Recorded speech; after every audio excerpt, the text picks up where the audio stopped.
Welcome to the Slop Temple. We pray this video helps. In this video, I will show how to change Ford Fiesta rear brake light. Park the car, engage the handbrake, and disconnect the battery before you start.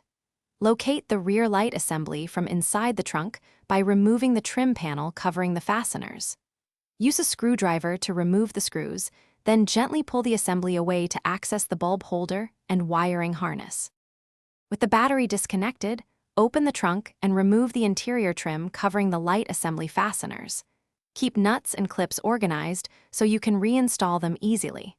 Support the assembly as you undo screws or clips to avoid damaging paint or plastic. Once free, pull the assembly straight out a few centimeters until the bulb holder is reachable, taking care not to strain the wiring harness attached to the unit.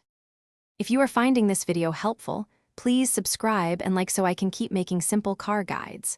Quick recommendation: upgrade your clean game with the Shark AI Ultra Robot Vacuum for voice control and smarter cleaning that saves you time while you work on the car. I find it handy for picking up workshop dust and crumbs after projects.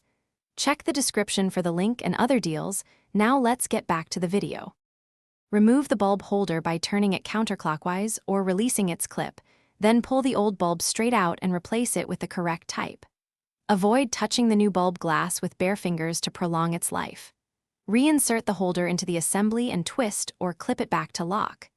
Reconnect the battery briefly to test the brake light, and if it works, fully reattach the assembly, trim, and any removed fasteners. Thanks for watching. Consider subscribing if we helped you.